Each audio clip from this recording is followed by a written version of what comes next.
তো পায়খানার ছোট ছোট সাদা সাদা পোকা, এটা আল্লাহ কোন কাজের জন্য বানাইছে বুঝলাম না। আল্লাহর বান্দা আলেমের সাথে তর্ক করে চলে যায়, খোলামেলা টয়লেটে দেখা ভাবতেছে এগুলো আল্লাহ কেন বানাইল। হঠাৎ করে লোকটা কিছুদিন যাওয়ার পরে তার চোখের দৃষ্টি আস্তে আস্তে কমতে কমতে চোখের দৃষ্টি হারায় ফেলল, চক্ষু অন্ধ। আল্লাহর বান্দা চিন্তা করলেন, কিরে আমি চিকিৎসা করব কোথায়? পয়সাওয়ালা মানুষ, যদিও অমুসলিম, বিভিন্ন এলাকায় চিকিৎসা করছে, ফায়দা হলো না, চোখের দৃষ্টি ফিরে পায় নাই। হঠাৎ একজন মুসলমান গরিব মানুষ ডাক দিয়া কয়, হ্যাঁ ভাই, অমুক এলাকায় একজন ইমাম সাহেব আছে, মুসলমান কবিরাজ আছে, যিনি চক্ষু রোগের ঔষধ দেয়, তুমি যাও না, ওখানে যায় চিকিৎসা করো। যদিও হিন্দু, চোখের দৃষ্টি তার ফিরে পেতে হবে, তাই মুসলমান কবিরাজের কাছে রওনা হয়ে গেছে। ঠিকানা অনুযায়ী গন্তব্যে পৌঁছাবার পর ওনাকে ফুল কোর্স ঔষধ দিয়া দিলেন।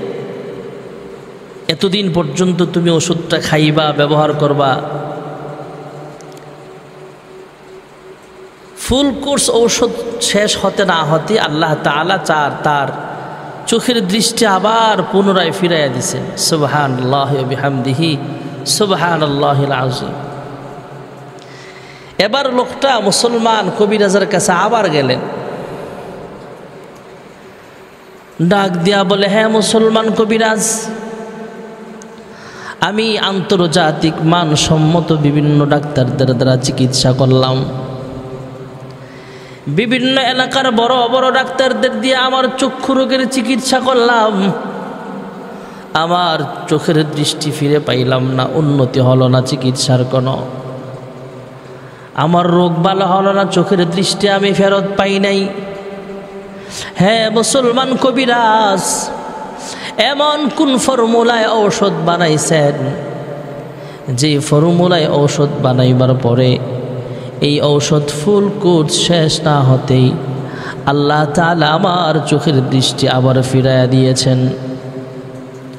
মুসলমান কবিরাজ ডাক দেয়া বলে, হ্যাঁ ভাই শোনো, তোমার চোখের দৃষ্টি ফিরে পাইছুনি? কয় হ্যাঁ, তোমার চোখের দৃষ্টি ফিরে পাইছো, এতটুকুই যথেষ্ট, এতটুকুই আলহামদুলিল্লাহ। তবে কোন মেডিসিন দিয়া কোন ফর্মুলায় ঔষধ বানাইছি সেটা জানার তোমার কোনো প্রয়োজন নাই। যেই লোকটা অন্ধ ছিল, রুগী ডাক দিয়া কয়, হ্যাঁ মুসলমান কবিরাজ, কোন ফর্মুলা দিয়া ঔষধ বানাইছেন আমার জানার বড় প্রয়োজন, কারণ আমি দেশের বিভিন্ন ডাক্তার দ্বারা চিকিৎসা করাইলাম, আন্তর্জাতিক মানসম্মত ডাক্তার দিয়েও চিকিৎসা করাইলাম, আমার কোনো উন্নতি হলো না। আপনি একজন সাধারণ মুসলমান, সাধারণ একজন ইমাম সাহেব, আপনি একজন সাধারণ মানুষ, একজন কবিরাজ, আপনি কোন ফর্মুলায় ঔষধ বানাইছেন আমার জানা লাগবে। মুসলমান কবিরাজ ডাক দেওয়া কয়, হ্যাঁ ভাই, আমি কোন ফর্মুলায় কোন মেডিসিন দিয়ে ঔষধ বানাইছি সেটা যদি তোমাকে জানাই তাহলে তুমি আমাকে ঘৃণা করবা। হিন্দু বেচারা ডাক দিয়া কয়, হ্যাঁ মুসলমান কবিরাজ, আমি আপনাকে একটু ঘৃণা করব না, কোন ফর্মুলায় ঔষধ বানাইছেন আমাকে জানায়া দেন। মুসলমান কবিরাজ ডাক দিয়া কয়, হ্যাঁ ভাই শোনো, বিভিন্ন গাছের পাতা লতা মূল ফর্মুলা দিয়া তোমাকে ঔষধ বানায়া দিলাম, আর এই ঔষধের ভিতরে সবচাইতে কার্যকরী যে মেডিসিন ছিল সেটা হলো পায়খানার ছোট্ট ছোট্ট সাদা সাদা পোকা। এই কথা শোনা মাত্র হিন্দু ডাক দেয়া কয়, হ্যাঁ মুসলমান কবিরাজ, আমি বুঝতে পারছি। বলে, কি বুঝতে পারছো? কয়, আমি অনেক দিন পূর্বে উলামায়ে কেরামদের জবান থেকে শুনেছিলাম, হুয়াল্লাযী খালাকা লাকুম মা ফিল আরদি জামিআ, জমিনের সব নাজ নেয়ামত আল্লাহ আমাদের জন্য আল্লাহ তাআলা বরাদ্দ রাখছেন। যত মাখলুকাত বানাইছে, কোনোটা ডাইরেক্ট, কোনোটা ইনডাইরেক্ট, আল্লাহ রাব্বুল আলামিন কোনো না কোনোভাবে মানুষের খেদমতের জন্য মাখলুকাত সৃষ্টি করেছেন। বেহুদা আল্লাহ তাআলা কোন মাখলুক বানায় নাই। এই কথা শোনার পর আমি আলেম সাহেবকে যা বললাম, আপনার কথা যদি সত্য প্রমাণিত হয় তাহলে পায়খানার ছোট্ট ছোট্ট পোকা আল্লাহ তাআলা কেন বানাইছে? খোলামেলা টয়লেটে বইসা ভাবলাম, আলেম বলতেছে সব কিছু আল্লাহ মানুষের খেদমতের জন্য বানাইছেন। তবে আজকে খোলামেলা টয়লেটের ভিতরে যে বসলাম, এখানে ছোট ছোট সাদা সাদা কীট দেখা যায়, পোকা দেখা যায়। এইগুলা আল্লাহ রাব্বুল আলামিন মানুষের কোন খেদমতের জন্য বানাইছেন আমার বুঝতে পারি নাই, আমার বুঝে ধরছিল না। তাই আল্লাহ রাব্বুল আলামিন যেহেতু দৃষ্টি শক্তির মালিক আল্লাহ, চক্ষু দিয়েছেন মহান আল্লাহ রাব্বুল আলামিন, চোখের দৃষ্টিটাও আল্লাহ তাআলা কেড়ে নিলেন। আবার এই পায়খানার ছোট ছোট পোকার মাধ্যমে, এই মেডিসিন, এই ফর্মুলার ঔষধ এর মাধ্যমে মহান আল্লাহ রাব্বুল আলামিন আমার চোখের দৃষ্টি আবার পুনরায় ভালো করে দিয়েছেন। হে মুসলমান কবিরা শোনেন, আমার বুঝতে আর বাকি নেই। মহান আল্লাহ রাব্বুল আলামিন জমিনের সব নাজ নেয়ামত আল্লাহ তাআলা মানুষের খেদমতের জন্য বানাইছেন। যেহেতু পায়খানার ছোট্ট ছোট্ট কীটগুলো মহান আল্লাহ রাব্বুল আলামিন মানুষের খেদমতের জন্য বানাইছেন, অতএব আর আমি বেঈমান থাকতে চাই না। আল্লাহ সব বানাইছেন মানুষের খেদমতের জন্য, আর এই মানুষ বানাইছেন আল্লাহর গোলামি করার জন্য। এই বেচারা সঙ্গে সঙ্গে কালিমা পড়ে মুসলমান হয়ে যায়। আমরা বুঝি আর না বুঝি, আল্লাহ তাআলা জমিনের সব মাখলুকাত কোনো না কোনো দিক থেকে মানুষের খেদমতের জন্য আল্লাহ তাআলা বানাইছেন। আল্লাহর এক বান্দা রাস্তা দিয়ে যায়, পথ চলতে চলতে চলতে চলতে হঠাৎ দেখতে পাইলেন বিষাক্ত একটা বিচ্ছু শুধু দৌড়ায় আর দৌড়ায়। বিষাক্ত বিচ্ছুটা দৌড়াচ্ছিলেন, তখন আল্লাহর ওয়ালি বিচ্ছুর গতি দেখা তিনিও পিছনে পিছনে দৌড়ায়। বিচ্ছুটা কোথায় যায়, এই বিচ্ছু কোন দিকে রওনা হয়েছে, কি তার মিশন? এত বড় বিচ্ছুটা দেখা যায়, তবে দৌড় মাইরে কোথায় যায় আমাকে দেখা লাগবে। একটু পিছনে পিছনে থাইকা থাইকা বিচ্ছুর পিছনে পিছনে আল্লাহর ওলিও দৌড়ায়। উনি বিচ্ছুর পিছনে পিছনে যাইতে যাইতে হঠাৎ করে অবাক হয়ে গেলেন নদীর কিনারায় দাঁড়ায়। বিচ্ছুরা নদীর কিনারায় দাঁড়ায় আছে। এর আগেই নদীর ঢেউয়ের মাঝে বাড়ি খাইতে খাইতে একটা কচুরি ফেনা এসে নদীর কিনারায় ভিড়ে আছে। নদীর ধারে যায়, সঙ্গে সঙ্গে বিচ্ছুটা কচুরি ফেনার উপরে উঠা যায়। এবার কচুরি ফেনাটা আবার ঢেউয়ের সাথে পানির স্রোতে ভাসতে ভাসতে নদীর ওই প্রান্তে চলিয়া যায়। আমি আরো আশ্চর্য হয়ে গেলাম। আল্লাহওয়ালা বলতেছেন, আমি আরো আশ্চর্য হয়ে গেলাম, কি ব্যাপার?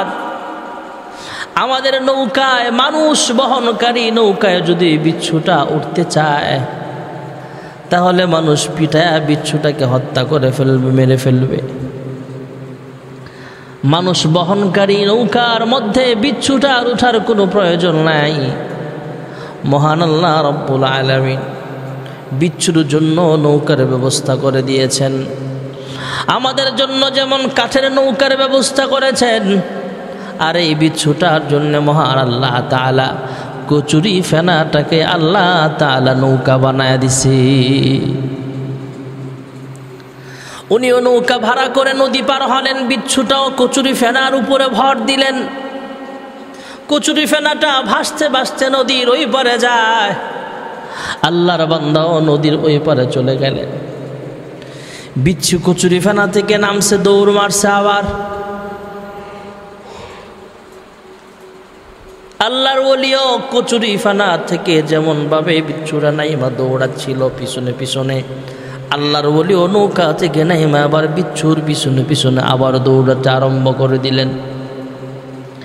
কিছু দূর যাওয়ার পর টের পাইলেন কি ব্যাপার, অনেক দূরে দেখা যায় একটা গাছের ছায়া দেখা যায়।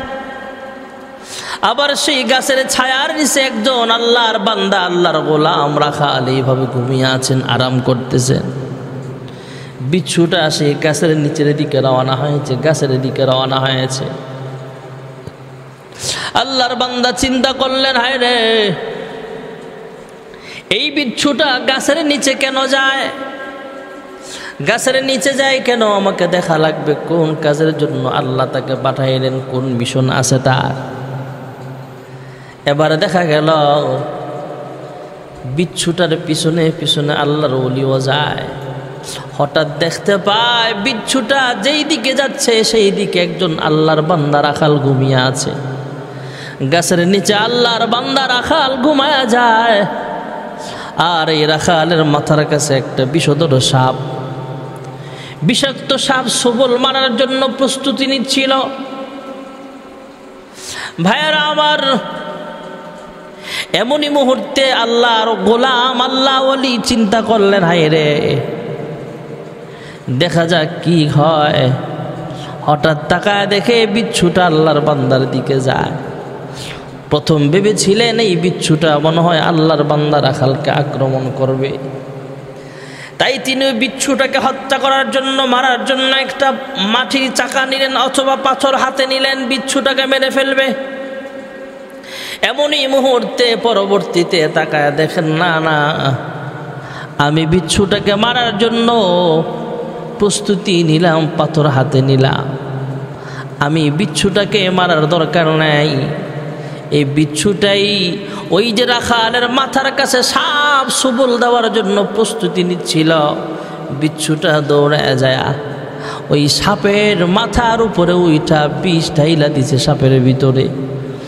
বিচ্ছুর বিষ আর সাপের বিষ একসাথে হওয়ার পর ওই সাপটা প্যারালাইসিসের রোগীর মতো হয়ে গেছে, নড়াচড়া করতে পারে না। ওই বিচ্ছুটার মাধ্যমে সাপের আঘাত থেকে আল্লাহ রাখাল আল্লাহ ওয়ালাকে হেফাজত করেছে।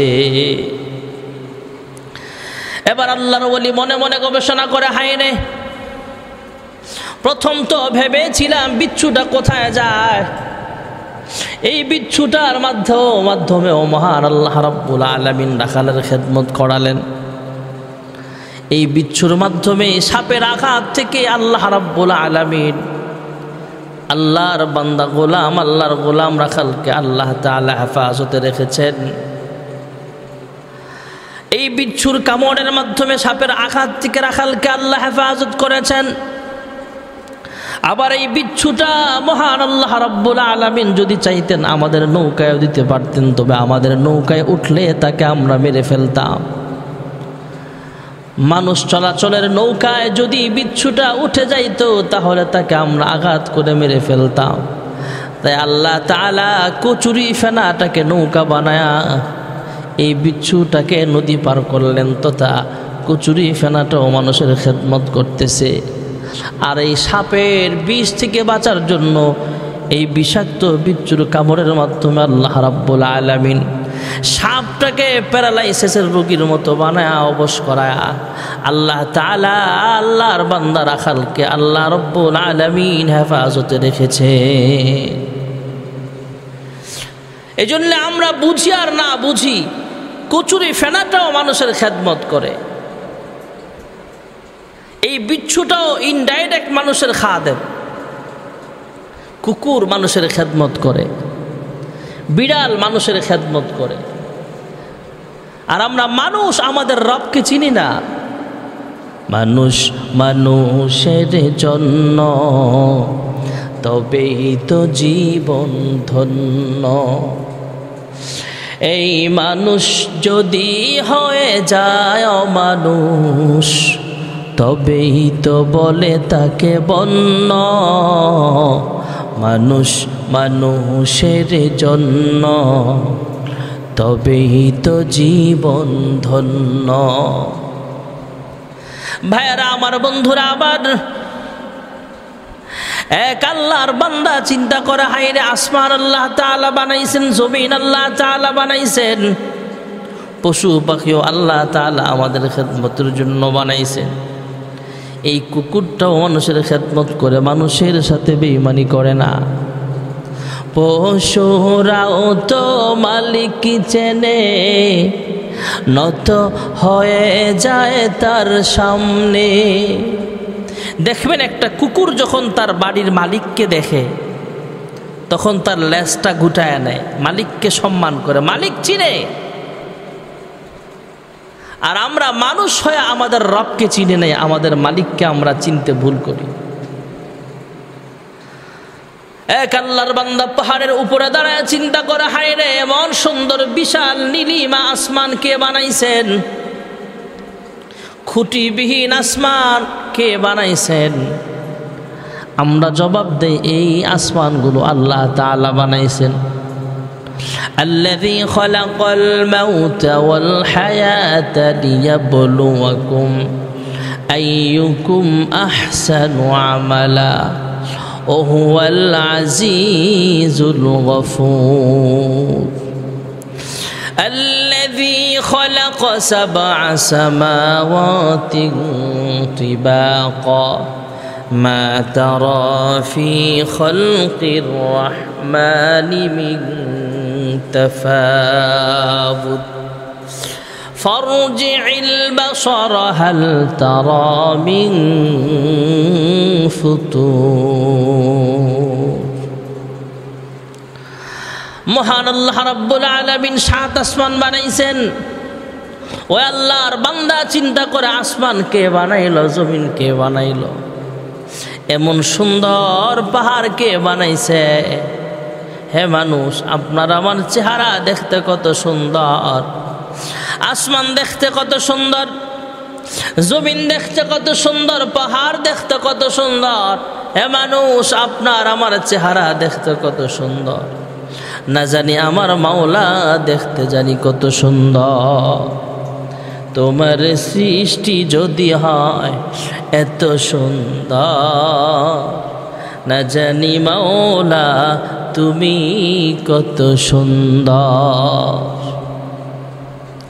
আল্লাহ রাব্বুল আলামিন সব কিছুর মালিক।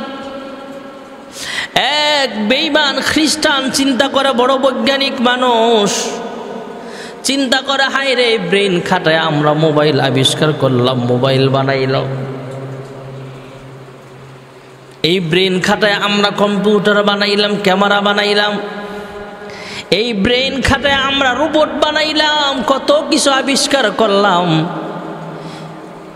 এই ব্রেন খাটায় আমরা ঘড়ি বানাইলাম, মোবাইল বানাইলাম, কম্পিউটার বানাইলাম। আয় আল্লাহ, অবশ্যই আমাদের এই ব্রেন বানানোওয়ালাও একজন আছে, তিনি হলেন আমাদের আল্লাহ। একজন বেঈমান গবেষণা করে, হায় রে, ব্রেন খাটায় আমরা মোবাইল বানাইলাম, ক্যামেরা বানাইলাম, কম্পিউটার বানাইলাম, রোবট বানাইলাম, বিমান আবিষ্কার করলাম। এই ব্রেন বানানোওয়ালা অবশ্যই একজন আছেন, তিনি হলেন আমাদের আল্লাহ। আল্লাহু লা ইলাহা ইল্লা হুয়াল হাইয়ুল কাইয়্যুম।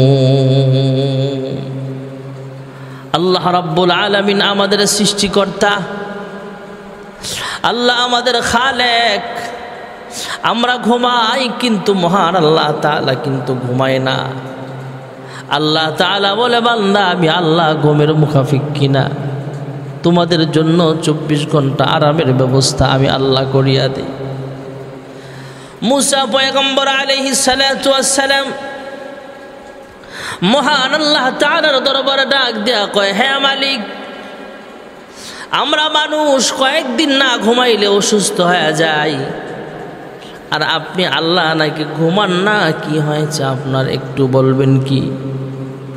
আল্লাহ তাআলা ডাক দিয়া শোনায়া দিলেন, লা তাখুযুহু সিনাতু ওয়ালা নাওম। আল্লাহ রাব্বুল আলামিন ঘুমায় না, তন্দ্রাও যায় না। মুসা নবী জিজ্ঞেস করে, হে মালিক, আপনি ঘুমান না কেন? ঘুমাইলে কি অসুবিধা, না ঘুমাইলে কি সুবিধা? আল্লাহ ডাক দিয়া কয়, হে মুসা পয়গম্বর, আমি আল্লাহ ঘুমাই না, আমার বান্দা বান্দির 24 ঘন্টার পাহারাদারির ব্যবস্থা করে দেই। মুসা নবী জিজ্ঞেস করে, হে মালিক, আমরা তো কয়েকদিন না ঘুমাইলে অসুস্থ হয়ে যায়, আপনি না ঘুমায় কেমনে থাকেন? আল্লাহ আপনি কি না ঘুমায় অসুস্থ হন না? আল্লাহ ডাক দেয়া কয় আমি আল্লাহ ঘুমের মুখাফিক্ষি নয়। আল্লাহ রাব্বুল আলামিন জানায়া দিলেন, মূসা আমি আল্লাহ ঘুমায় না, আমার বান্দা বান্দির আরামের ব্যবস্থা করিয়া দেই। হযরতে মূসা পয়গম্বর জিজ্ঞেস করে, হ্যাঁ মালিক আপনি ঘুমাইলে কি অসুবিধা একটু বুঝাবেন কি? আল্লাহ ডাক দেয়া কয় আমি আল্লাহ ঘুমাই না, এতটুকুই বুঝো। মূসা নবী বারবার রিকোয়েস্ট করার পরে আল্লাহ তাআলা মূসা নবীকে ডাক দেয়া কয়, হে মূসা পয়গম্বর, হে মূসা পয়গম্বর, তুমি একটা কাঁচের গ্লাস, পানি ভর্তি গ্লাস নিয়ে তুমি দণ্ডায়মান হও, দাঁড়ায়া থাকো। মূসা নবী কাঁচের গ্লাস, পানি ভর্তি কাঁচের গ্লাস নিয়ে দাঁড়ায় রইলেন। আল্লাহ একটু ঘুম ঢাইলা দিলেন চোখের মধ্যে। ঘুম আসার কারণে মূসা আলাইহিস সালাতু ওয়াস সালামের দিলটা শান্ত হয়ে যায়, তথা ঘুম একটা নেয়ামত। ঘুম আসছে ঠিক আছে, দাঁড়ায়া দাঁড়ায়া ঘুমাচ্ছেন, তবে হাতের মধ্যে একটা গ্লাস ছিল। ঘুম আসার কারণে হাত থেকে পইড়া নিচে পইড়া টুকরা টুকরা হয়ে যায়। মহান আল্লাহ তাআলা কুদরতি আওয়াজ দিয়া জানতে চায়, হ্যাঁ মূসা কালিমুল্লাহ, তোমার হাতের গ্লাসটা এই মুহূর্তে কোথায়? আয় আল্লাহ, ঘুম আসার কারণে আমার হাত থেকে ফুসকে পইড়া দুনিয়া থেকে বিদায় হয়ে গেছে, তথা গ্লাসটা ভেঙ্গে টুকরা টুকরা হয়ে গেছে। মূসা নবী ডাক দেয়া কয়, এবার শোনো। মূসা নবী আল্লাহ তাআলার কাছে বলে, হ্যাঁ মালিক, ঘুম আসার কারণেই তো আমার হাত থেকে গ্লাসটা পড়ে টুকরা টুকরা হয়ে গেল। আল্লাহ ডাক দেয়া কয়, মূসা রে, ঘুম আসার কারণে হাতের গ্লাসটা পর্যন্ত ধরে রাখতে পারো নাই। হ্যাঁ মূসা, আমি আল্লাহর হাতে শুধু একটা কাঁচের গ্লাস নয়, আমি আল্লাহ তাআলার কুদরতি হাতে 7 আসমান পরিচালিত হয়। আমি আল্লাহর কুদরতি হাতে 7 আসমান 7 জমিন পরিচালিত হয়। ঘুম আসার কারণে কিছু সময় 1 মিনিট 2 মিনিট তুমি রাগ করে থাকতে পারো নাই। মূসা পয়গম্বর, আমি আল্লাহ যদি ঘুমায়া যাই আমার বান্দা বান্দির অসুবিধা হবে। আল্লাহ কি অসুবিধা? হ্যাঁ মূসা, আমি আল্লাহ তোমাকে একটু ঘুম ঢাইলা দিলাম, তোমার হাতের গ্লাস তুমি ধরে রাখতে পারো নাই। মূসা পয়গম্বর, আমি আল্লাহ যদি ঘুমায়া যায়, আমি আল্লাহ ঘুমায়া গেলে 7 আসমান টুকরা টুকরা হয়ে যাবে, 7 জমিন টুকরা টুকরা হয়ে যাবে, পৃথিবীর সব এলোমেলো হয়ে যাবে, ধ্বংস হয়ে যাবে। আমি আল্লাহ ঘুমাই না, আমার বান্দা বান্দির 24 ঘন্টা নিরাপত্তার ব্যবস্থা করিয়া দেই। হ্যাঁ মূসা পয়গম্বর, আমি আল্লাহ যদি ঘুমায়া যাই, দুনিয়ার চেয়ারম্যান ঘুমায়, দুনিয়ার মেম্বার ঘুমায়, এমপি ঘুমায়, মন্ত্রী ঘুমায়, আমি আল্লাহ যদি ঘুমায়া যায়, গভীর রজনীতে আমার কোনো বান্দা বান্দি যখন আমি আল্লাহকে আল্লাহ বলে চিৎকার করে ডাক দেবে, আল্লাহ বিপদে পড়ে গেছি, তুমি আল্লাহ আমাকে মাফ করে দাও, তুমি ছাড়া কারি কাছে আবেদন, তুমি বিনে কে বুঝিবে মনেরই বেদন। আয় আল্লাহ, নিশি রজনীতে সবাই ঘুমায়, আমি কিন্তু ঘুমাই নাই। আয় আল্লাহ, আমার স্ত্রী সন্তান আরামে ঘুমায়, জঙ্গলের মখলুকাতগুলো পর্যন্ত ঘুমায় গেছে। আমি আমার জীবনের গুনাহের তওবা করতেছি, তুমি আল্লাহ আমাকে মাফ করে দাও। মূসা নবী ডাক দিয়া কয়, আল্লাহ তাআলা মূসা নবীকে ডাক দিয়া কয়, হ্যাঁ মূসা, আমার বান্দা বান্দি যখন গভীর রজনীতে আমি আল্লাহর কাছে মাফ চাইবে, আমি আল্লাহ যদি ঘুমায়া যাই, আমার বান্দা বান্দির ডাকের সাড়া দিবে কে? আমি আল্লাহ ঘুমাই না, আমার বান্দার জিন্দেগির সব গুনাহ খাতাগুলো মাফ করে দেই। যেই কথাটা বলতেছিলাম, আল্লাহ তাআলা জমিনের সব নেয়ামত আমাদের জন্য বানাইছেন, আর আমাদেরকে বানাইছেন আল্লাহর গোলামির জন্য। মহান আল্লাহ রাব্বুল আলামিন আমাদের সকলকে আল্লাহর গোলাম হয়ে কবরে যাওয়ার তৌফিক দান করুন। আমিন। ওয়া আখিরু দাওয়ানা আনিল হামদুলিল্লাহি রাব্বিল আলামিন।